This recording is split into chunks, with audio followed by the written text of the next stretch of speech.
How my peeps doing? I'm so glad y'all are here tonight. In fact, I have actually no idea, quite honestly, if you're here or not, because we've already discovered that I'm completely techno illiterate, not illegitimate. Probably that too. Thanks for being here. Sorry about the wet hair. I've taken 3 showers today, and I just got home from camp a little while ago. And as I've been trying to practice what I preach with y'all, I decided to put me first and actually take a shower before hopping on this call, so that I don't have to sit in my own filth. I know that might sound silly to you, but when you do what I do for a living, and you work from home, yeah, you make all sorts of deals with yourself. You're like, let's just go right in, put something down on the office chair, start working, and just get a few hours done, and then take your shower, because you got deadlines. And I've recently just started saying, no, you come in and you go take a shower, and then you go to work. So that's been my one small change over the last 2 weeks, maybe 3 weeks now, and I'm 90% of the time I'm good at it. So how about you? What's going on with y'all's one small changes? I haven't seen a lot of activity in our Facebook group about what your one small changes are. I know a lot of you are struggling at this point, just trying to keep up with the workouts. And let me just, before we get into some of the questions y'all have asked, you have access to these videos forever. And this particular Facebook group page will stay open for a little while after the 30 days. What I would suggest, hello Koozie, he's back. What I would suggest that y'all do is, copy and paste the daily post. And for Janet, Glamma, and some of the other folks who perhaps haven't even logged in and joined the Facebook group yet, you know who you are. Excuse me. Go in and copy and paste the daily homework assignments. I do pin them to the top every day, and I try to get them posted before 8 o'clock. And as soon as I put it up, I will pin that post. So don't feel like you have to go scrolling. Remember though, on your phone, if you're looking for it on your phone, you have to hit view pinned posts. For whatever reason, if you go to our Facebook page, private group page on your phone, the pinned post isn't the first one. I don't understand that, but anyway. So I would suggest copying and pasting, so you have the curriculum. But quite honestly, the workouts were originally designed, the video series were originally designed so that you wouldn't need the direction from me. Seriously? Excuse me. Say hello. He needs to go to boot camp. Oh, all right. So, when we're done with the challenge, I'll still be talking to you. When you graduate, I'm going to put you in another group that we can always talk. And, if you need a little bit more push, or, I've got quick workouts that I'd love, I'll share with y'all. So I want you to know that what you're doing right now, you're going to have the videos forever. And on the days that you feel like, I just need a day off, I'm not feeling it, big deal. All right. We all have those days. Don't give up. You'll catch up. And if you don't, that's okay too, because this is your journey, your challenge. What I love about the 30 days, just like for those of you who have been through boot camp before, you have a start, you have a finish. You remember being back in college when you had a semester and you just had to take those 4 months at a time. So, even if you bombed out in class and you got out with a C, you had fresh A's to look for the next semester. And that's what I love about our boot camp structure and about training for an event, about doing this 30-day challenge just for these 30 days, taking it 10 seconds at a time. All right, so I'm going to hop right into some of the questions. One of my favorite subjects to talk about, Natalie asked about shoes. And I'm not one of the girls who likes to talk about real shoes. I love to talk about sneakers. They are without a doubt the most important piece of equipment that you need in your gym.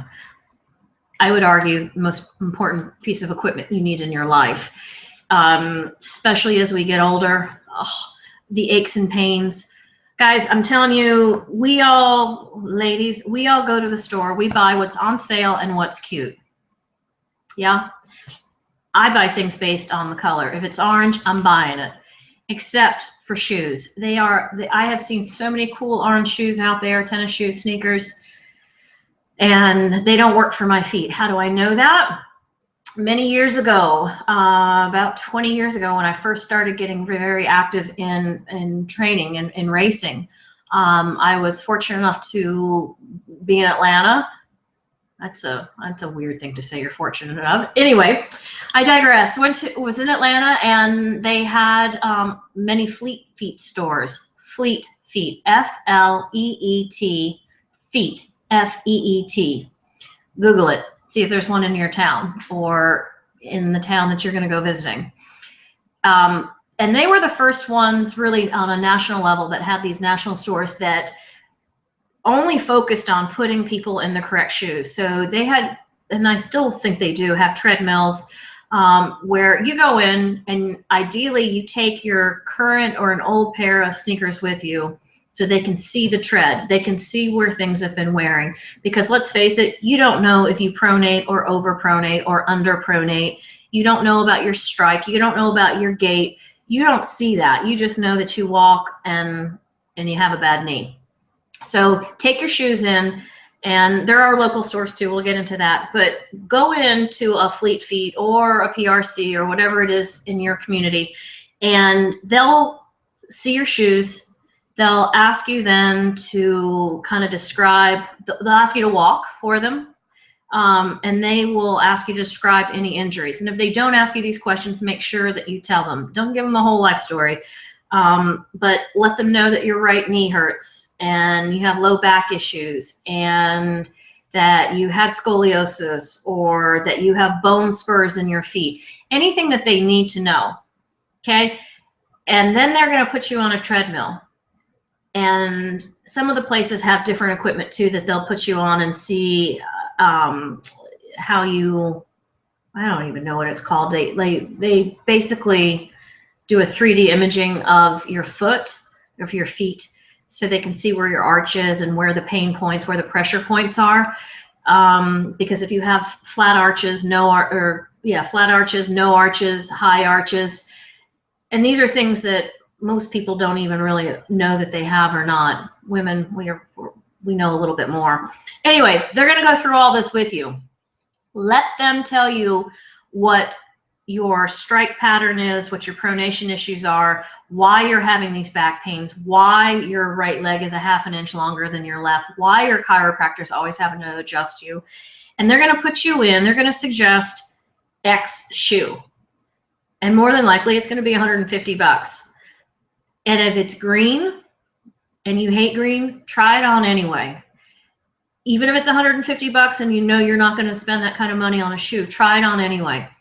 And walk around in that shoe and make a mental note. I would take a card or write it in your phone, take pictures of the shoe or the shoe box and the size that you are in and any notes that you have. And then ask them if there's anything cheaper or oh, this kind of rubs my heel or whatever. Not even cheaper. Ask them whatever questions you normally would. Hey, this is too tight in the toe box where your toes are, or it rubs my heel, or it's a little big.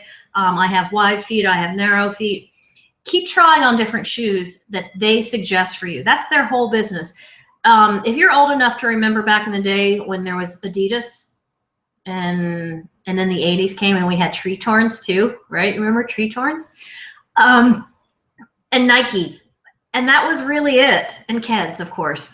And we have a bazillion different shoes out there now. And really most of them are because of style and fashion and whatnot. But quite honestly now, those big companies are focusing more on correcting. So no, not over correcting, but correcting our gait, correcting our pronation, correcting our foot strike patterns that are wrong for whatever reason. So anyway, try these different shoes on that they suggest, because you'll never see these in Marshalls or TJ Maxx or anything like that.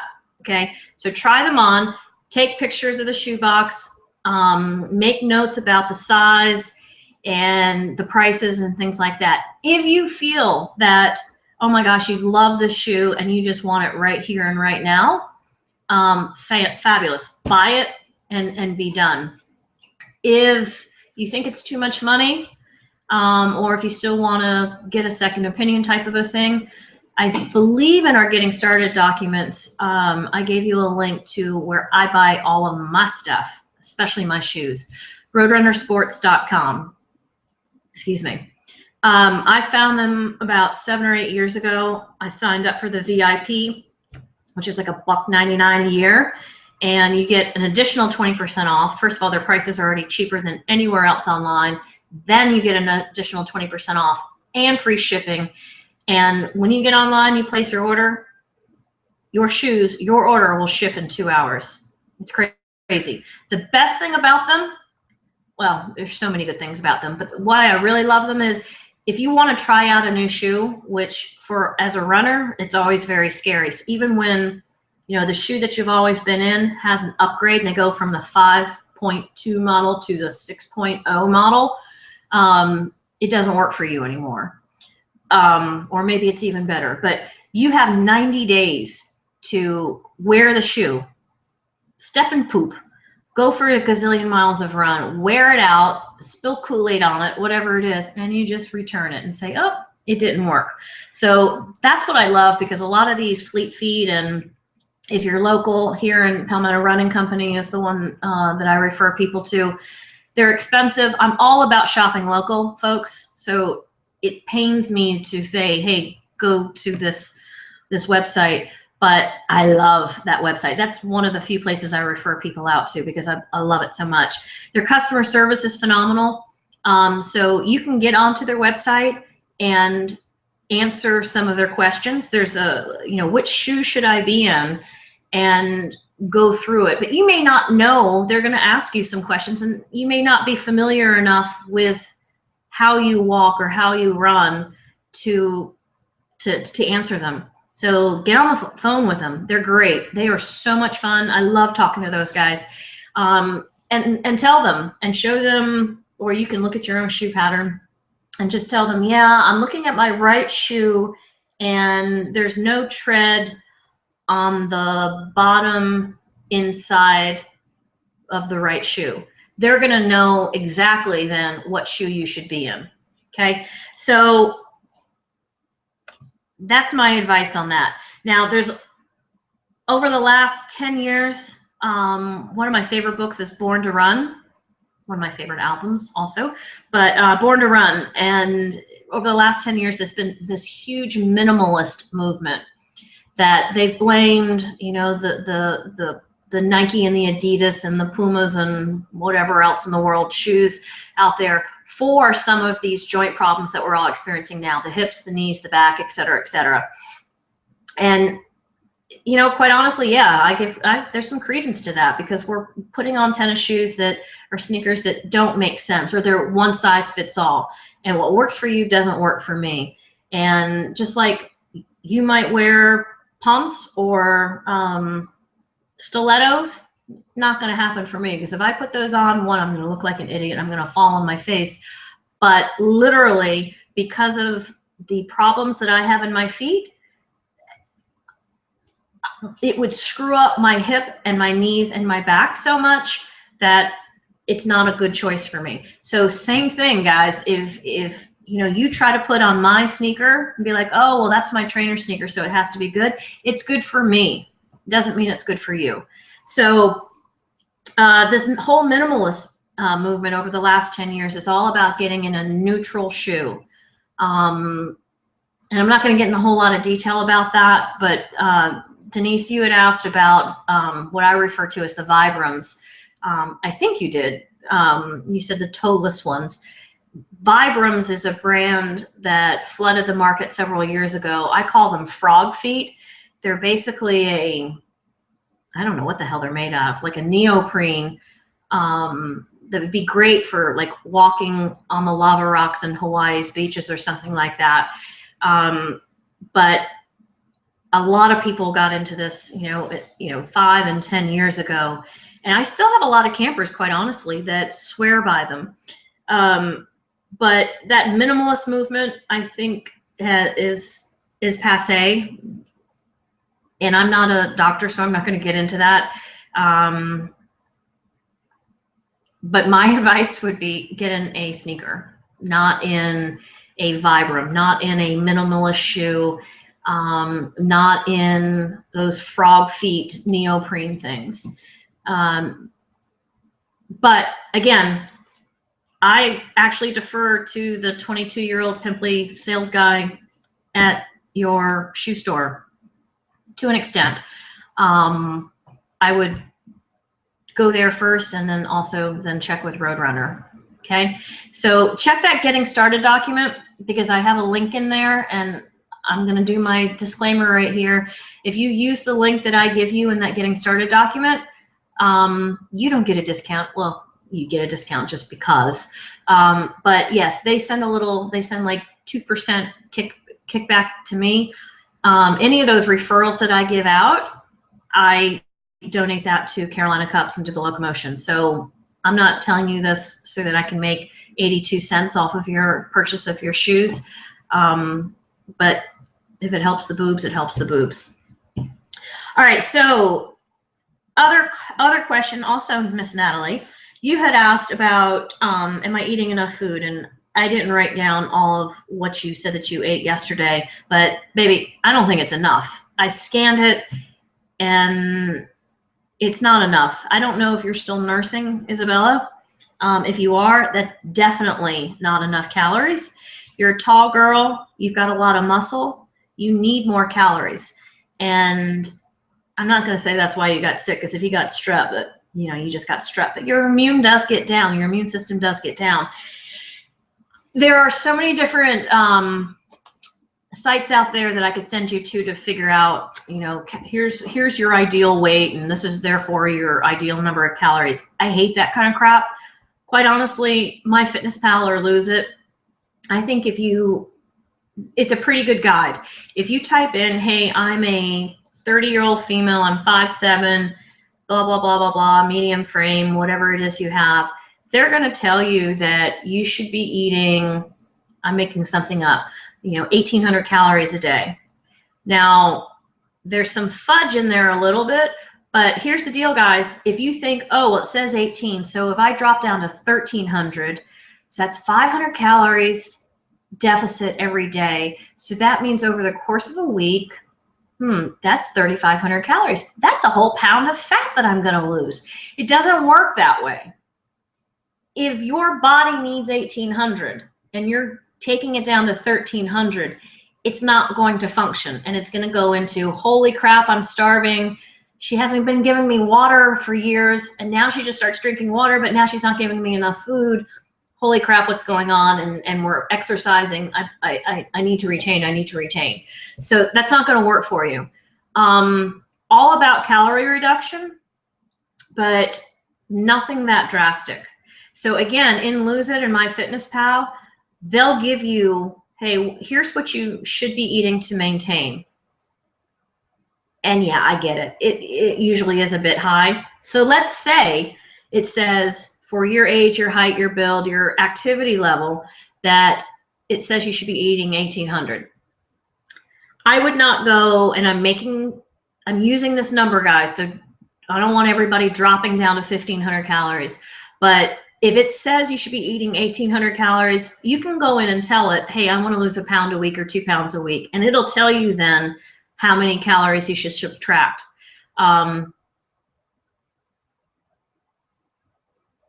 As long as it's not under like 1,200 calories.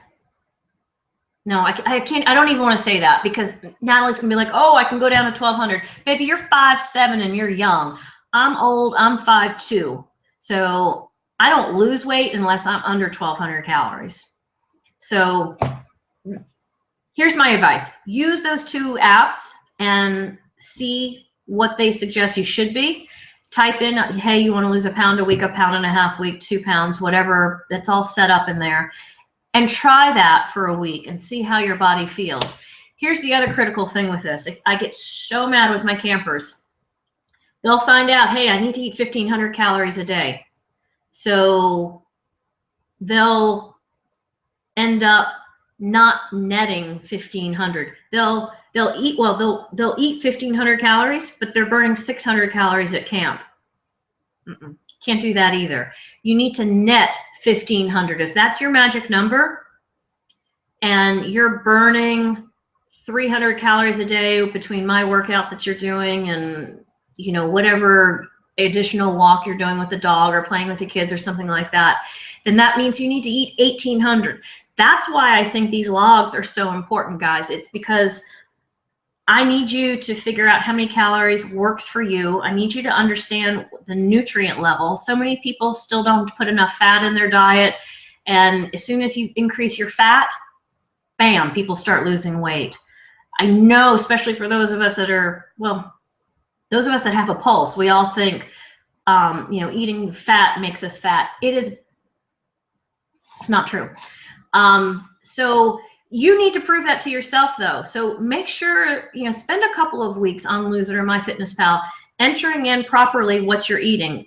Take the 2 seconds, Natalie, and figure out how many ounces of chicken, and you'll get used to it real fast. You know, we all know that, you know, 3.5, 4 ounces is about the size of the palm of your hand.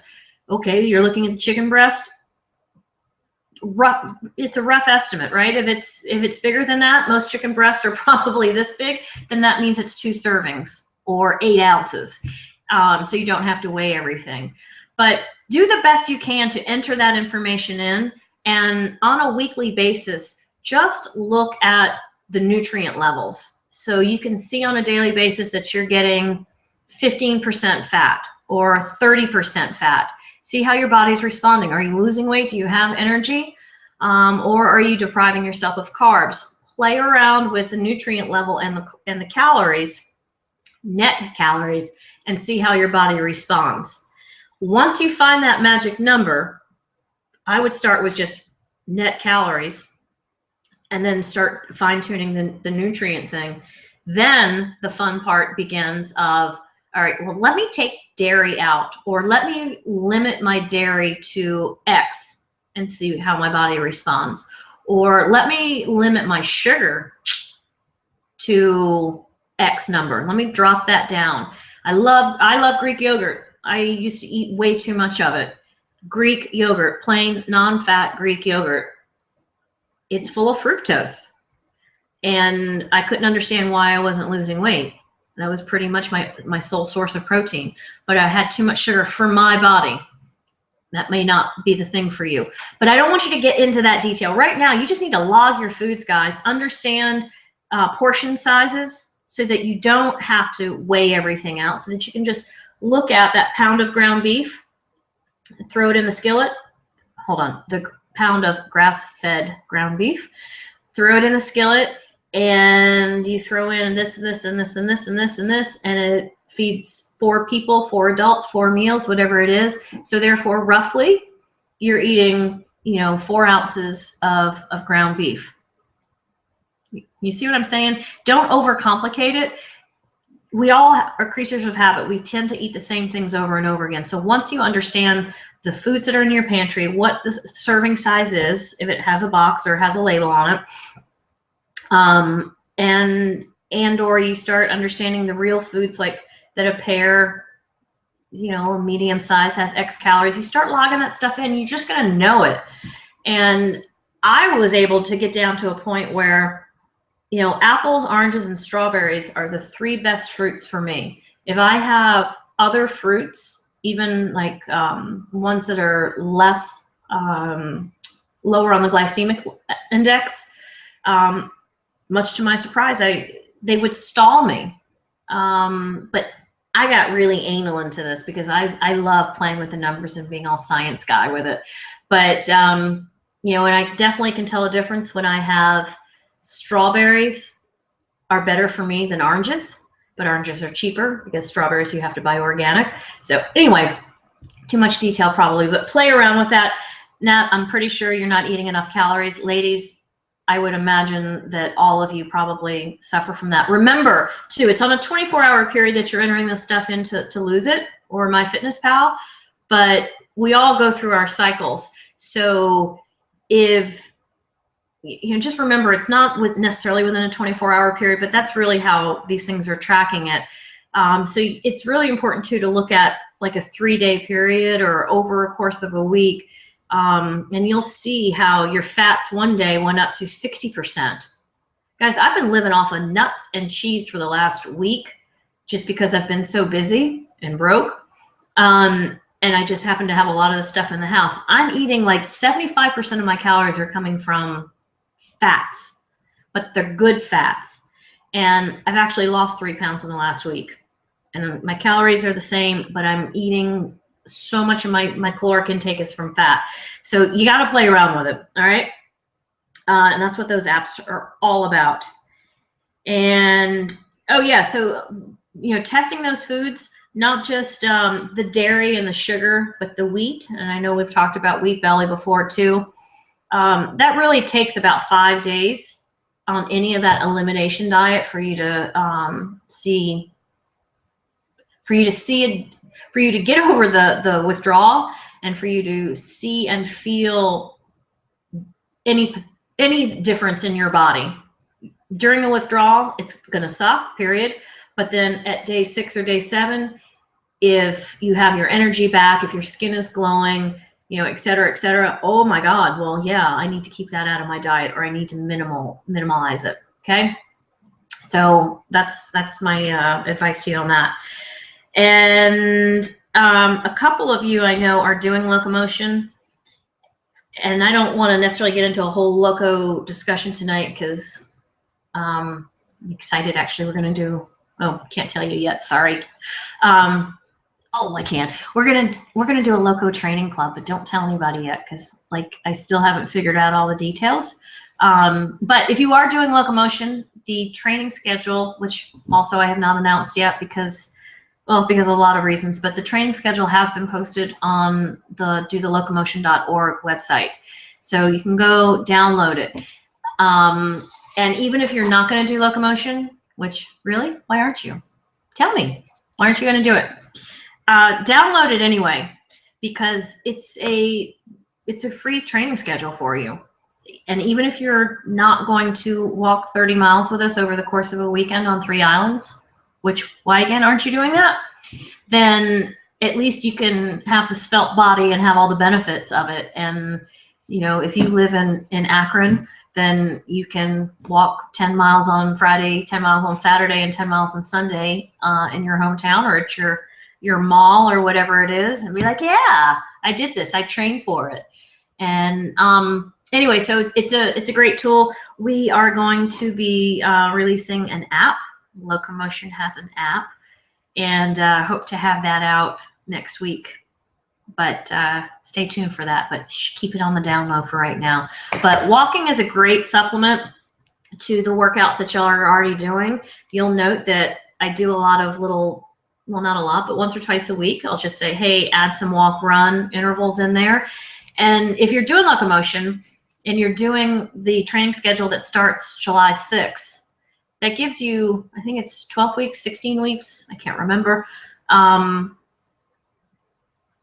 I can't do the math in my head, but it gives you plenty of time. And those training schedules are designed for those folks that are doing all 3 days. So if you're only doing 1 day, 10 miles, you can absolutely cut that back. The reason I put those training schedules together are for folks who are doing the back to back to back, because there really aren't events out there that are like this, so that, even those of us that have done training for fulls and half marathons, that's one shot and you're done.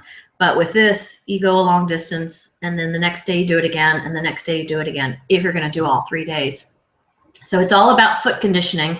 And remember, if you're walking locomotion, it takes longer because most people will walk it because, you're going to stop for drinks and selfies and pictures, and some people are going to be pushing strollers, and dolphins go by, and you've got the beach, and then, you know, the boats are there, and the alligators are walking around on Kalawasi. It's fabulous. So you're going to take your time. That means you're going to be on your feet for longer. You know, 10 miles, you can go run that in 2 hours, but you're probably going to end up with the pit stops and the drinks along the way and the photo ops and stuff. It's probably going to take you 3.5 hours. And that's a long time to be on your feet Friday, then Saturday, then Sunday. So that's all part of the training. It's just getting those feet conditioned, figuring out what socks work for you. If you go to roadrunnersports.com, you'll see they don't sell cotton stuff. Cotton is rotten, especially in the summer. When you sweat, cotton sticks to you. You have to go with the dry wick stuff. But, you know, even Walmart has dry wick. You know, you don't have to spend $50 on a texture. You can get one for $5. But try it. See what fit works for you. See what bra works for you. See what socks work for you. Do you need to double up? Wear 2 pairs of socks, you know, over 8 miles? You don't know that right now. That's all part of the training, to figure out what clothing, what cut works for you. If I go for a long run or even a walk, if I do anything over 8 miles, I have to wrap in cloth surgical tape every single one of my 10 toes. Otherwise, I get blisters and my toenails pop off. But I know that because I've been doing it for 25 years. Anything under 8 miles, I don't have to do that.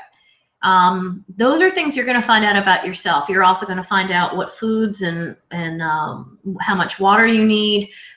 Do not do Gatorade. Gatorade is the devil. It's the poison. Get all natural, or quite honestly, all you really need is water with some lemon or lime. That'll give you the electrolytes. Or you have a stop along the way and you have a Larabar or something like that, or an apple. Don't do Gatorade, guys. It's not good for you. Okay, but we'll get into all that locomotion training in a few weeks. So I don't see any questions popping up here on the chat. I don't think. Yeah, because I click the button, I see nothing. So